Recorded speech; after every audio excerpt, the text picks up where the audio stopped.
Hello, I will represent the parts of analog camera. Number one is body. Body is a light box that serves as an unbending structure on which every single other parts of mounted furthermore serve to shield the film from introduction to light aside from during the time spent taking the photo. This is the body of camera. Sorry, malit po siya. Um, ito yung main part ng isang camera at gawa ito sa plastic and light material. Ang body ito kung saan lahat ilalagay ang mga parts ng camera. That's the body. Number 2 is the lens. Lens is a type of plastic or glass and in more expound camera lens is comprised of cubate of glass mounted in a chamber called the lens barrier. Ang lens ay isang parang siya yung mata ng camera. That's the lens. Number 3 is focusing ring. Move the lens back and front, which allow the photographer to create a sharp image of the object. Dito yung ina-adjust mo para maging focus yung kukuhanin mo at mas malinaw. Mas detailed sila na pag inano mo yung focusing ring, mas detailed mong makakuha. Diagram mo aperture. This is the yung small opening in the camera is usually circular in shape. Usually varies in the form of iris diagram that regulates the intensity of lights which passes through the lens. Ito yung pag ina-adjust mo, ang aperture ay ina-adjust ito kung gaano kalinaw ang ilaw na papasok sa lens. That's the aperture. Shutter speed dial. Number 5.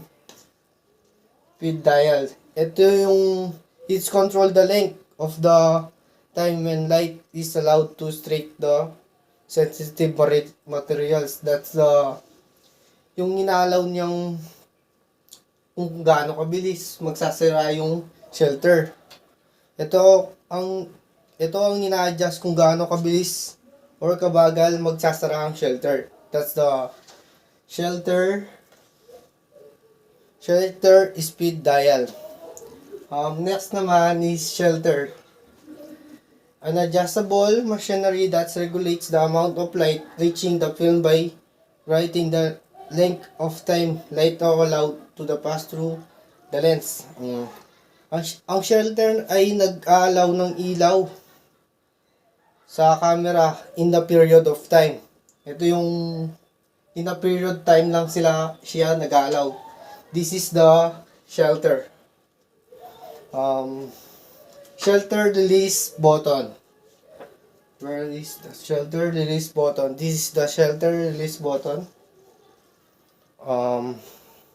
A part of camera which when pressed will keep the shelter open position. Ito yung pinipindot para makuha na ng isang image. Viewfinder or window. A viewfinder structure attached to the camera used to obtain proper position. Ito yung kung dito mo tinitignan ng kinukuhanan mo kung sakto ba dun sa lens, gaano kalayo, ganun. Film holder.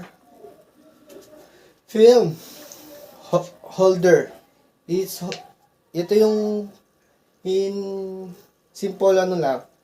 Ito yung nag-hold sa film. Next is accessory like shoe or hat shoe. Dito yung nilalagay yung build na camera, yung extra camera. That's the accessory light shoe or hot shoe. ISO or ASA din dial. Dito yung inaano mo ito, ina-adjust ito, nakadepende ito sa film na iyong nabili. That's the where is the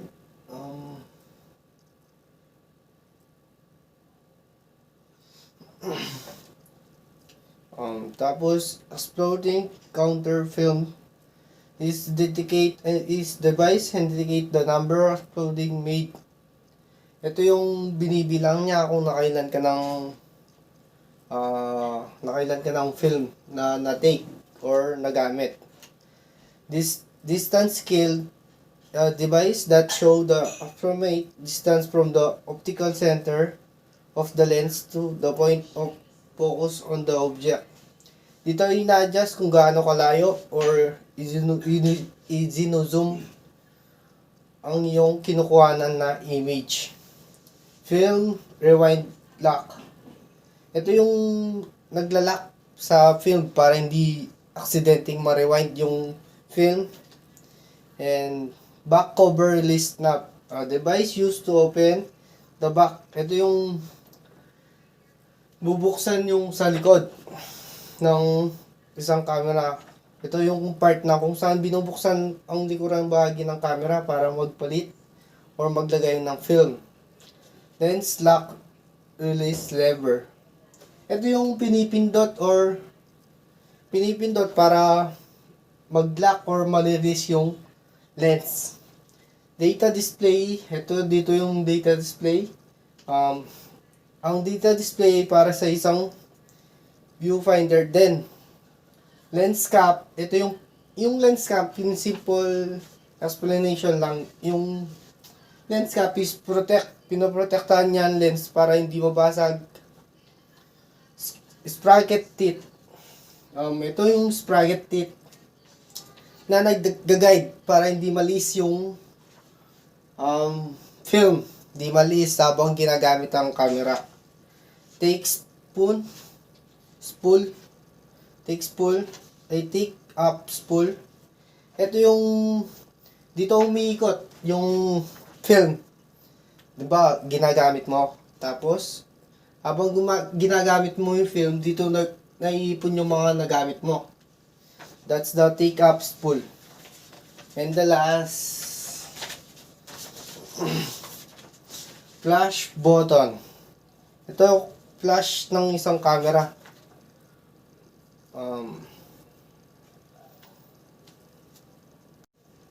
Next is film advance. Ito yung nagde-next sa film para may next ang film.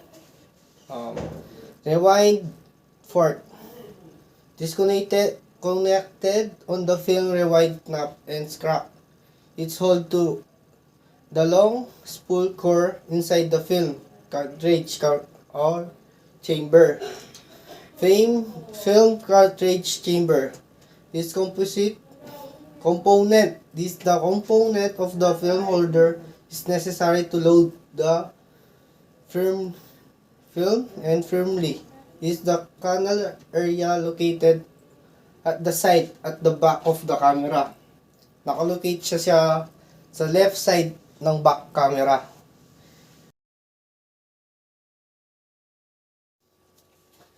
Parts of digital camera. Lens mount index. The lens mount index is a mark located on the lens mount which help you to attach. Tumutulong itong na makatouch yung lens to the camera body. That's the lens mount index. Mode dial. The mode dial is located on the top of the camera.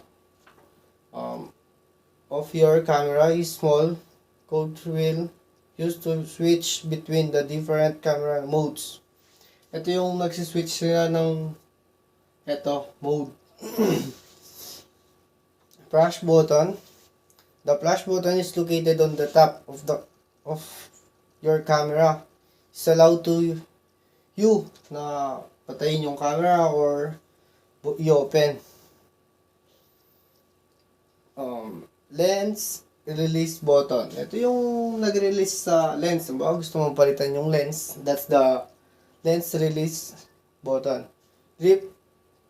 The grip is typically located on the right side, designed to make it more comfortable to hold the camera. Ito yung right side, yung grip para hindi madulas yung camera. Contacts or signal contacts are small metal parts used to communicate between the camera and the lens in terms of autofocus. Ito yung communicate ng camera at lens na maging autofocus siya pag ginagamit mo na. Lens mount.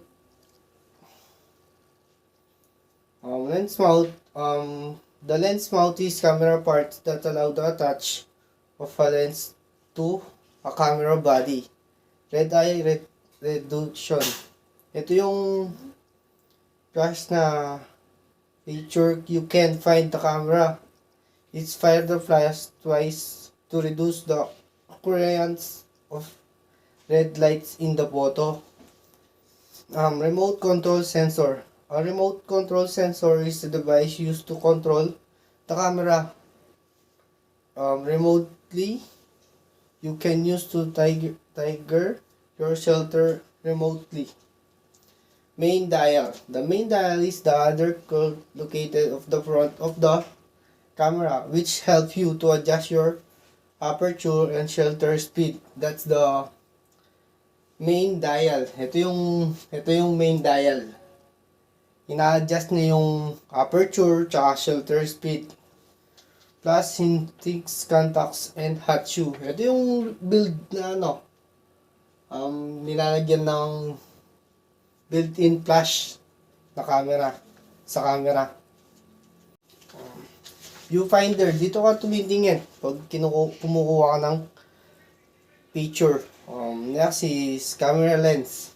Camera lens is siya yung parang mata ng isang camera.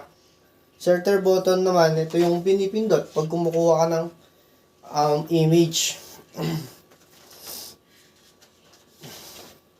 Aperture. Ito yung nag-adjust, so ito yung nagko-control kung gaano kalinaw o gaano kadami yung light na papasok sa lens to the sensor. Ng camera body, ito yung camera ito yung body na kung saan i-attach lahat ng parts ng isang camera.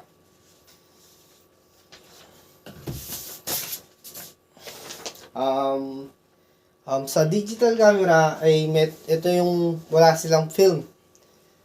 Memory card na lang yung ginagamit nila. Tsaka ito yung meron din siyang memory card slot. Dito yung ilalagay yung memory card. And the other unique in digital tsaka analog, yung digital battery na. Meron na silang battery compartment or battery na tina-charge to. That's the digital camera.